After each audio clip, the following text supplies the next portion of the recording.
Em 3, 2, 1, gravando.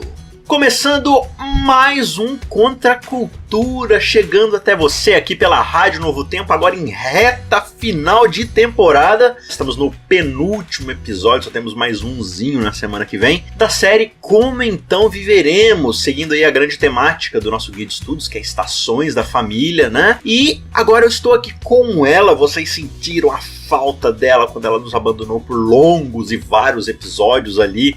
Mas é porque essa menina é uma menina muito requerida, é uma menina muito disputada e a gente tem sorte de tê-la aqui com a gente. E aí, Mayara, tudo certo? Fala, Isaac, tudo bem? Você foi sentida aqui, viu? Sentiram sua falta. É mesmo? Aqui. É. Achei que não, puxa vida, tinha a Vaned aí que é tão melhor. Não, o pessoal já tava achando que Vaned tinha te matado e substituído você e tava a histeria lá nos comentários. Mas você veio mostrar pra gente que não, que você tá... Não, foi... firme e forte aí com Contra a Cultura? Foi só uma pausinha. O que você andou fazendo de bom aí, no Novo Tempo? Umas coisas pra gravar, né? Tinha outras questões lá do próprio trabalho mesmo, então ficou meio corrido. Tumultuado, né? Tumultuado. Falar bem a verdade, quem botava ordem nessa casa aqui era a Bianca. Agora que ela se foi, isso aqui virou uma bagunça, né? Agora tá assim, cada um faz o que sente no coração, e é isso aí, tá tudo certo. Cada um faz o que sente no coração, é excelente. O que você faz aí no Novo Tempo, Mayara? Bom, eu sou conselheira espiritual e instrutora bíblica, né? E também comentarista, às vezes eu faço os comentários na lição na rádio, né? Lições da Bíblia, ou na TV, Lições da Bíblia e Código Aberto, e o Contra a Cultura sempre. E bom que o Contra a Cultura é o que paga melhor, né? Sim. Paga com satisfação e alegria. Isso, e muito aprendizado. Muito bom, e aí a gente aproveita para poder levar a palavra de Deus até as pessoas do nosso jeito aqui peculiar, né? Com muito o nosso jeito livre. Como diz o Felipe Moura Brasil, lá do Pingos nos Is, com dinamismo e alegria, né? Isso, a gente vai conversando aí. E hoje a gente vai falar sobre um tema muito importante, que é o da postura das famílias em relação aos que ainda são descrentes, né? Qual o tipo de testemunho que as famílias cristãs convertidas que vivem à luz do evangelho devem dar, né? Como é que a gente se comporta em relação a isso? A gente já viu no episódio passado, né, juntamente com você e com a Vaned também, que estava aqui com a gente, essa questão de como a família ela está inserida dentro do contexto de cultura do nosso mundo, né? O mundo ele tem uma cultura básica, peculiar, e claro, cada região vai ter ali sua cultura mais específica, né, de acordo com a sociedade, mas a gente vive dentro de um contexto social pós-pecado, né? E a gente tem muitos desafios, a gente tem muitas questões que a gente precisa cuidar, mas também há muitas oportunidades para que a gente possa levar o reino de Deus até as pessoas. É por isso, Mayara, que o título dessa semana... Embaixadores do Éden. O que significa ser um embaixador do Éden? A gente vai discutir um pouco disso daqui. E para começo de conversa, a gente poderia lembrar lá de Efésios 2, né? Onde Paulo nos diz o seguinte: olha, vocês não são mais estrangeiros, vocês não são mais peregrinos, né? Mas vocês são concidadãos do reino e da família espiritual, né? Dos santos da família de Deus. Ou seja, quando nós aceitamos o evangelho, as boas novas da salvação gratuita encontrada no sangue de Cristo, né? Na sua morte, na sua ressurreição, nós somos adotados de volta à família de Deus, fazemos parte ali dos santos e nos tornamos aqui nessa terra embaixadas locais do reino de Deus, é ou não é? Isso é muito complicado, né? Meio sério essa sua alegação, né? Que somos embaixadores. Sim. Traz da família celestial. Uma danada de uma responsa, né? Porque a embaixada de um país, ela representa o país fora do país. Por exemplo, a embaixada americana aqui no Brasil, aquele pedacinho daquele lugar representa como se fosse o território norte-americano aqui dentro do país. Então, se a Bíblia está dizendo que nós nos tornamos embaixadores do Éden, né, embaixadores de Cristo, como Paulo vai dizer lá em 2 Coríntios capítulo 5, verso 20, então isso significa que a nossa casa precisa ser um pedacinho do céu na terra. E isso aí é desafiador. Emanar a atmosfera celeste. Exatamente. Ou a atmosfera edênica, digamos assim, né? Isso. E aí é desafiador, porque eu tenho certeza que tem muitos lares aí que pode se parecer com qualquer coisa, menos com o céu ou com o Éden. É verdade. E a gente tá falando de famílias cristãs, né? Exatamente. Cristãs, abre e fecha aspas, né? Cristã no sentido do senso comum da palavra, né? Não do senso a gente poderia trocar bíblico. O cristão por crente, né? Que crente se tornou uma palavra técnica para descrever aquele que segue uma religião, né? Mas que não necessariamente, às vezes, tem a cosmovisão e a conversão que o cristianismo e que o evangelho nos confere, né? Exatamente. Então hoje a gente precisa buscar na Bíblia as referências do que é ser um embaixador do Éden, né? Uhum. O que é a minha casa ser um pedacinho da atmosfera celestial na Terra. Uhum. Quando a gente volta lá pro Éden, como a gente sempre gosta de fazer aqui no Contra a Cultura, né? Sempre. Não importa qual seja a lição, nós estamos sempre voltando pro Éden. Sempre voltando para lá. E a gente percebe que o grande propósito, até nessa temporada a gente já comentou muito sobre isso, mas vale ressaltar que no Éden, Adão e Eva foram criados para um relacionamento de amor, né? De conciliação, de submissão uns aos outros, de entrega, de serviço, de auxílio mútuo, mas primariamente para estarem num relacionamento com Deus, né? E Exato. Dentro desse relacionamento com Deus, eles encontrariam propósito, satisfação, santidade, né? Que seria uma separação para algo que era o de cuidar do planeta, de cuidar de tudo aquilo que estava em volta deles. E a gente entende que ali no Éden, né? Éden era um jardim. Éden não é necessariamente o planeta Terra, né? Dentro do planeta Terra você tinha ali... Era uma região. Uma amostra. Eu gosto sempre de compará-la, e acho que a Bíblia tem um pouco dessa intenção, né? Você pode ver isso lá em Apocalipse, de que o Éden é como se fosse o santíssimo do santuário, né? Você tem a terra como o santo ali, e o Éden é como se fosse o santíssimo, ou seja, a própria presença de Deus se fazia concretizada ali na frente de Adão e Eva, e nesse relacionamento que os dois tinham, eles iam ali ter uma amostra do que era cuidar no Éden, para que isso fosse se multiplicando a partir do Éden e fosse tomando conta de toda a terra, né? Tanto que o mandato cultural de Gênesis, que você pode encontrar lá no capítulo 1, versos 26 a 28, lá diz, olha, eu vou abençoar vocês, Deus diz, para que vocês abençoem, né? Vão abençoar uns aos outros, e nesse relacionamento vocês vão criar filhos e vão encher e povoar toda a terra. Então veja, olha qual que é a grande ideia. A grande ideia é que Deus criou a sua imagem e semelhança. Ele criou Adão e Eva como sua imagem e semelhança. Certo? Então a sua manifestação, a sua glória, ela é representada por Adão e Eva. E Deus dá a capacidade a Adão e Eva de reproduzir aquilo que Deus começou a fazer. Deus cria Adão e Eva, agora num relacionamento de amor e submissão a Deus e um ao outro, Adão e Eva vão criar novos seres humanozinhos. E esses novos seres humanozinhos, ser humaninhos, né? Eles vão ser mini glória de Deus, mini imagenzinhas de Deus, ou seja, eles vão crescer e se tornar representantes da glória divina, portadores da imagem divina. Então quando o texto diz que eles vão encher e povoar toda a terra, o que Gênesis está nos dizendo? Que a missão de Adão e Eva vai se espalhar. É encher a terra com a glória de Deus. Exatamente, a glória de Deus seria espalhada por todo o território, né? Sim. Por meio de Adão, por meio de Eva e por meio dos seus descendentes. Essa é a grande ideia ali do Éden. E aí o Éden vai se expandindo. Só que aí o que acontece, Mayara? Acontece a reviravolta, o plot twist. Tem uma reviravolta ali, né? Tem uma reviravolta, o jardim é visitado por um serzinho, né? Que também tinha sido criado, conforme mostra Ezequiel capítulo 28, né? Sim. Também tinha sido criado para ser um reflexo da glória de Deus, só que para os seres celestiais, né? Por isso que era um querubim, né? Coberto pela glória de Deus. Só que aí esse serzinho entendeu que ser o reflexo de alguém é muito pouco, né? Não era o suficiente. E aí ele começa a espalhar essa sua teoria, né, por todo o universo até atingir a Terra, aonde não coincidentemente há uma humanidade criada com o propósito e a finalidade de ser a imagem e semelhança desse Deus. E qual que é o grande cerne da proposta teológica, abre aspas, fecha aspas aqui, de Satanás para Adão e Eva? A proposta dele foi a seguinte, conforme a gente vê lá em Gênesis capítulo 3, versos... Ali, desde o verso 1 até o verso 5, tudo aquilo que Deus havia dado com graça e com amor a Adão e Eva, na pergunta que a serpente faz à mulher, é transformado em malícia, em desconfiança e em dúvida. Através daquele diálogo, ele consegue convencer Eva de que ser imagem e semelhança de Deus era pouco, que ela tinha condições por ela mesma de ser muito mais do que isso, de ser como ele era, em sua totalidade, vamos dizer assim.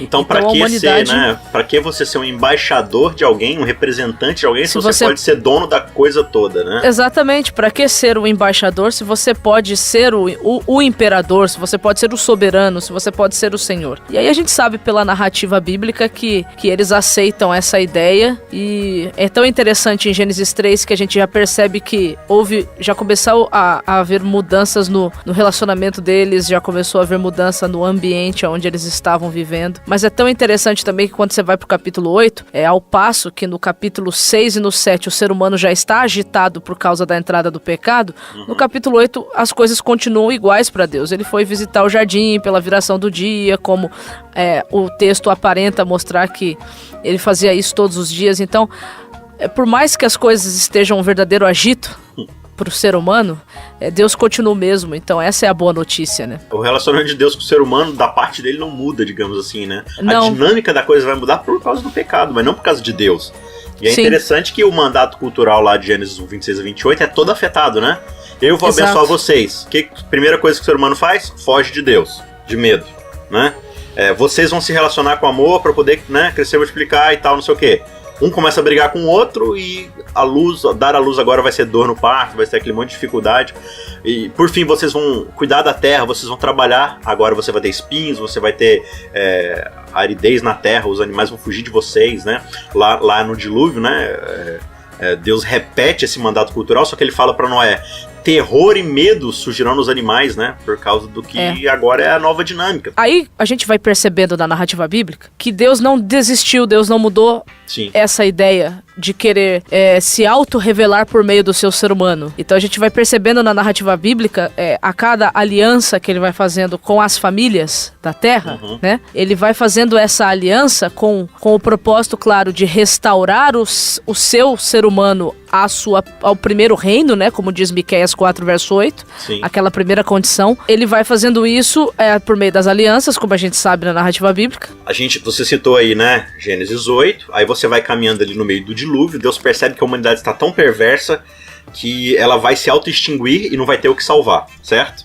Isso. Então ele separa Noé e fala assim: Noé, vocês vão criar uma nova família. Só que a gente vê que do capítulo 9 até o capítulo 11, mesmo esse novo projeto ali de família, que começa do zero, né, com os filhos de Noé, eles vão criar várias famílias, e o panorama termina com o ser humano novamente falando assim: pra que eu vou me submeter a Deus se eu posso alcançar satisfação e realização sozinho, né? Então, não satisfeito com dominar a terra para si mesmo, eles querem agora construir uma torre para chegar até os céus e dominar os próprios céus, né? Exato. Vamos subir até os céus para que o nosso nome seja conhecido. E aí Deus fala assim: não, isso aí não é subir para vocês, isso aí é cair, né? Então, para que vocês não se extinguem novamente, eu vou espalhar vocês por toda a terra. E aí aí surgem tribos, surgem povos, surgem nações, com cada família ali que é derivada a partir de Noé. E a gente termina o capítulo 11 com todas as famílias espalhadas pela terra e praticamente todas elas sem Deus, voltadas para o seu próprio contexto. Não há mais, digamos assim, representantes divinos na terra. E aí começa o capítulo 12 de Gênesis. E qual que é a primeira coisa que o capítulo 12 de Gênesis propõe para a nova realidade da humanidade, Mayara? Então, quando a gente chega ali no capítulo 12 de Gênesis, que é uma mudança na narrativa, né? Como é que se diz? É um plot? Plot twist. Plot twist, isso. Deus, ele chama Abrão e pede para Abrão sair da casa dele, da terra dele, da família dele, para que por meio dele, né, e dos seus descendentes futuros, né, vamos dizer assim, as outras famílias da terra pudessem ser abençoadas. É interessante, né? Deus não tira Abrão de Ur por Abrão. Ah, coitado, eu vou tirar Abrão de lá porque se ele continuar lá ele vai se corromper. Não, ele tira Abrão por causa dos outros. Porque Abrão já era corrompido, né? Exatamente. Abraão, então ele tira Abrão. Ele não era um temente a Deus. A busca de Deus por Abraão é completamente obra da graça, né? Exato. Então agora ele vai usar a família de Abraão para poder voltar àquela ideia original de ter um relacionamento familiar que abençoe a vida de outras famílias, que é aqui o chamado que ele faz para Abraão, né? Eu quero tornar você uma bênção para que você seja uma bênção. Aqui Deus está pegando, assim, ó, Deus olha para a terra e vê um monte de famílias que viraram tribos, sociedades, cidades, né, nações, e ele vê que o modus operandi, que a cultura remanescente nessas famílias é assim: o mais forte sobrevive, a tribo mais forte sobrevive, cada um por si, né? O tempo todo eles buscando seus próprios interesses. Deus fala assim: não, eu vou separar Adão e vou abençoá-lo no meu relacionamento com ele, para que ele possa entender o novo paradigma do que é o meu reino. Isso é aliança. Exato. É Deus separando o povo e santificando com um propósito diferente. E vai falar assim: você vai ser meu embaixador na terra agora. Porque, veja, quando Adão aceitou a proposta, né, Adão e Eva aceitaram a proposta de Satanás, havia ali uma pegadinha no contrato. Porque a promessa é que eles seriam os donos únicos da terra, mas no fim das contas, quem acabou recebendo... Né? Foi Satanás. Foi o próprio Satanás. Ele colocou letras miúdas no contrato e Adão e Eva entregaram de bandeja algo que já era deles, debaixo da soberania divina, né? Eles entregaram de bandeja para Satanás. E agora Deus fala assim, olha, o planeta inteiro está debaixo da soberania de Satanás. Agora eu vou pegar você, Abraão, vou criar uma embaixada na sua família e você vai ser um novo foco da minha graça para toda a terra, né? Abraão ali, então, é chamado para ser esse embaixador. E aí você observa, por exemplo, a história de Jó, né? Satanás chega lá no céu e fala assim, olha Deus, eu vim lá da terra e olha como é que a terra toda é minha, né? Porque lá todo mundo faz minha vontade, o reino é meu, todo mundo é meu súdito, né? E aí qual que vai ser a resposta divina? Você não olhou direito, né? Você tá com problema de vista. Tem alguém ali. A fala de Deus lá no seu planeta, na sua soberania, no seu reino, existe uma embaixada minha na família de Jó. Não é isso que ele fala? Né? Você observou meu servo Jó? Ele não vive de acordo com os paradigmas do seu reino. Ele é um sabotador do teu reino. Ele é um embaixador meu lá. E aí você vai acompanhando, Mayara, e não é essa a obra da aliança? Deus o tempo todo, essa obra da aliança, o tempo todo. Então, quando você vai para o Antigo Testamento, você tem lá os 12 patriarcas, né? O objetivo de Deus com os patriarcas era isso, era restabelecer na família desses patriarcas o seu reino. Quando você sai da era dos patriarcas e entra na era dos reis, um pouquinho antes dos reis, né, na época dos juízes, na época dos profetas, então você vai vendo Deus querendo restabelecer o primeiro reino, né? Uhum. E aí quando chega na época dos reis, o grande objetivo é que através da família dos reis, a embaixada edênica, né, a embaixada celestial fosse restabelecida para o reino, né, de Israel como um todo, a princípio, e depois dos reinos divididos. Você vê Salomão trazendo, com a sua sabedoria, né, chamando ao seu reino várias e várias e várias outras nações, né, se admirando do poder de Deus ali em Davi e em Salomão. Só que aí de novo, né, Mayara, o fator ser humaninho. O fator ser humaninho falou mais alto de novo. E tem uma história aqui, eu não sei se você vai entrar nela, mas é bacana, que é de Ezequias. Não, vamos. Cara, a história de Ezequias é sensacional. Resume pra nós aí, então. Não dá pra falar tudo, né? Mas ele era rei do Reino do Sul, né? Nessa época o reino de Salomão, Israel estava dividido, né? 10 tribos pro norte, 2 tribos pro sul. Isso. E Ezequias, ele era do Reino do Sul e o pai dele não havia sido um bom rei, diz o texto bíblico, né? Mas Ezequias tinha até que tentado caminhar nos caminhos do Senhor, né? Havia tentado seguir ali, mas ele também teve as suas falhas, né? As suas escorregadinhas, as suas sermonices, né? Vamos dizer assim. E tem um episódio da vida dele, que é o que conta Isaías, né? No capítulo 38, ali a partir do 35, na verdade. Conta que ele fica doente, né? Uma doença que aparentemente era terminal. Deus manda Isaías visitá-lo, dizer que ele vai morrer. Aí ele vira pro canto, chora, né? Pede para Deus não permitir que ele morra. Aí Deus ouve a oração dele, envia Isaías lá para dizer que Deus iria dar mais 15 anos de vida para ele, né? E é tão interessante que por que Deus ia dar 15 anos de vida para Ezequias, né? Isaías 38, verso 1 diz que era para ele colocar a casa dele em ordem, né? Põe em ordem a tua casa. A gente percebe que a cura de Ezequias chama a atenção de muita gente naquela época, a saber dos próprios babilônicos, né? Que fazem um evento diplomático. É um evento, isso, que chama tanto a atenção deles que eles preparam uma caravana para ir até Judá para saber como é que tinha sido aquele negócio dele estar curado. E aí a Bíblia conta para nós que quando a comitiva babilônica chega, o que ele mostra para os babilônicos é a riqueza do reino e não o testemunho, né, do poder maravilhoso de Deus em operar em favor dos seus filhos. E aí eles vão embora e aí Isaías volta, pergunta para ele o que foi que esses homens viram na tua casa. Porque eles tinham ido até lá para ver uma coisa, o poder de Deus. Mas Ezequias mostrou para eles outra coisa que não era o poder de Deus. Sim. E aí a gente sabe que Isaías vira para ele e diz que anos depois o mesmo reino voltaria e levaria para a Babilônia todas aquelas riquezas e os filhos como escravos. As pessoas, elas procuram mesmo ver coisas na casa de alguém que se diz ser de Cristo. E eu imagino que as pessoas estão querendo encontrar o próprio Cristo dentro das famílias cristãs. Com certeza. Mas aí a mesma pergunta que Isaías fez para Ezequias, eu faço a mim e faço a todos que estão nos ouvindo, vão nos ouvir, né? O que as pessoas estão vendo dentro da nossa casa? Será que elas realmente estão vendo Cristo?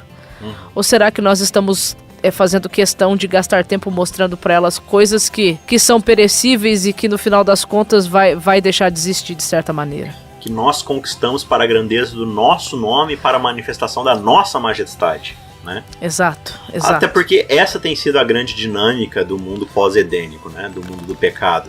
É o tempo todo Deus chamando embaixadores para sabotar o reino inimigo, para mostrar como é o seu reino, e a gente o tempo todo falando assim, não, mas não é melhor ser, né, a gente conseguir juntar o melhor dessa terra para nós e tal. É aquela velha coisa que a gente está fazendo o tempo todo através de toda a história bíblica, e não é diferente na nossa realidade, né? Pois é, porque veja bem, quando Jesus veio, ele conta uma parábola tão interessante que tá em Mateus capítulo 12, se eu não me engano, que ele fala assim, que quando ele vem, a casa do valente é invadida e o valente é amarrado, então agora o reino do valente pode ser saqueado. O valente ali naquela parábola representa Satanás. Sim. E o reino dele é este mundo. Quando Jesus vem, ele amarra o valente, ou seja, ele prendeu Satanás, está preso, né, assim, parabolicamente falando, né?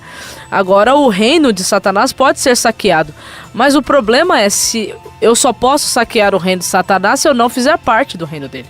Mas verdade. E se eu ainda faço parte do reino dele?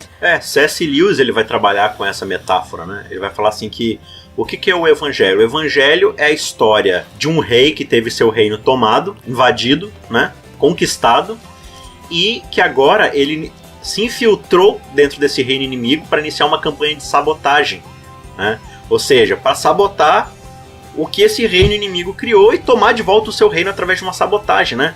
E ele chama, e C.S. Lewis diz assim, né? Ele chama para a mim e a você para fazermos parte dessa campanha de sabotagem, né? E eu acho, Mayara, que é muito o que Pedro quer dizer naquele verso que a Bianca tanto gosta e tanto repete, né? E que a gente vira e mexe diz aqui, que é de 1 Pedro 2, verso 9, né? Vós, sim, porém, sois raça eleita, sacerdócio real, nação santa, povo de propriedade exclusiva de Deus, a fim de proclamardes as virtudes daquele que vos chamou das trevas para a sua maravilhosa luz. Então a gente vê aqui a grande intenção divina, né? É o que Paulo diz lá atrás, né? Vocês não são mais estrangeiros, vocês são concidadãos do céu e fazem parte da família santa. Pedro vai pegar isso para dizer exatamente isso. Vocês são geração eleita, sacerdócio real. Ou seja, vocês fazem parte daquela representação do que é a realidade do reino de Deus. Então, quando as pessoas entram na sua casa, elas precisam perceber que elas estão no Éden. Agora, claro, né, Mayara? A gente não está falando aqui que se espera de nós uma perfeição absoluta como era pré-pecado no Éden, né? Não, porque não tem como, né? Sim, a gente entende que, tipo assim, é uma realidade de uma luta constante, né? Cada um tem seus desafios, a gente tem nossas irritações, nossas dificuldades, nossas lutas diárias, né? No nosso trabalho, nos nossos relacionamentos e tal. Mas o que se espera é que, de novo, a gente entenda o nosso propósito aqui, entenda que nós nos submetemos a Deus e temos que fazer isso diariamente, né? Então, exatamente. Veja, a gente pode encontrar diversas realidades de lares. Então, por exemplo, às vezes você vai ter um lar onde os pais são extremamente piedosos e cristãos, mas que os filhos se desenveredaram, né? Qual que é o papel dos pais em relação a esses filhos, né? Que exemplo os filhos precisam encontrar nos pais? Pais que, depois que os filhos abandonaram a fé, se tornam opressores, né? Brigam com os filhos. Ou mesmo o que causou a saída desses filhos. Às vezes pode ser um excessivo zelo farisaico, né? De abuso espiritual, onde os pais abusam dos filhos no sentido de obrigarem eles a seguirem a Jesus, né? Como se seguir a Jesus fosse algo que se possa obrigar, né?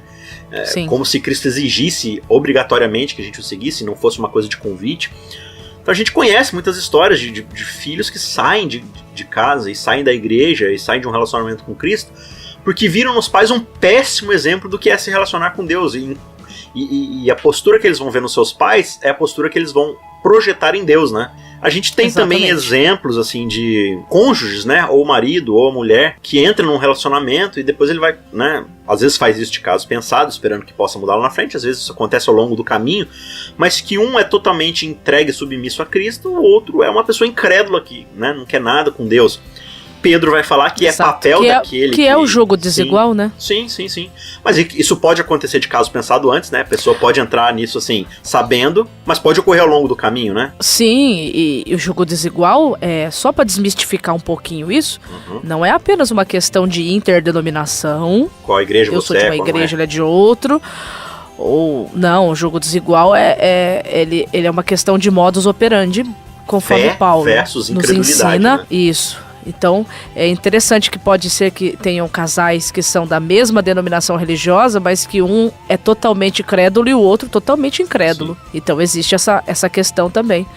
Você está mencionando aí, eu acredito também para falar sobre a questão do perigo de relacionamentos abusivos dentro das famílias cristãs. A gente acha que essas coisas só acontecem com pessoas incrédulos. Que a gente acha que não conhece a Cristo ou que não acredita em Cristo, né? A gente acha isso, né? Mas isso está acontecendo dentro de casas de pessoas que se dizem cristãs, né? Então, assim, o fechamento desse episódio, a grande lição que a gente tira daqui é o quê?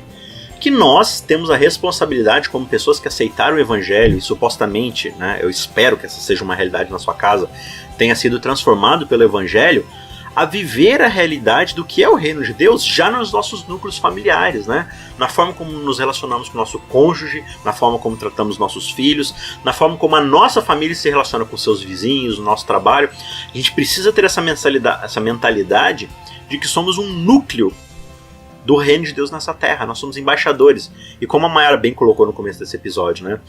Você não vai ver um embaixador saindo dos Estados Unidos e indo para um país chinês, por exemplo, e ele chega lá na China e fala assim, eu quero que você, presidente da China, me dê um carro, uma casa, que você me dê saúde, plano de saúde, não sei o que lá. Não, ele vai até lá para representar os valores, as necessidades e a realidade do seu reino, que no caso, ali seria os Estados Unidos, né, para aquele embaixador. Então muitas vezes nós estamos aqui como embaixadores de Cristo, mas a gente está correndo atrás das nossas próprias vontades, nossos próprios desejos, nossas próprias conquistas, ao invés de estarmos completamente a serviço daquele que nos chamou das trevas para anunciar a todos as suas grandes obras e a sua maravilhosa luz, né? Que a santidade de Deus e a urgência do evangelho transformem nossos lares para que nós possamos ser canais de bênção e embaixadas do reino de Deus aqui nessa terra. Certo, Mayara? Certo, porque essa é a vontade de Deus, né? Que nós sejamos...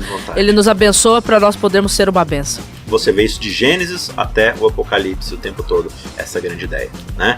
Aqui fica o nosso apelo, fica o nosso desejo, e a gente espera que a sua família seja abençoada pelo céu, para que possa também ser uma bênção na vida de outros. Fique com Deus e a gente se vê no último episódio na semana que vem. Último. Tchau, tchau. Tchau, tchau.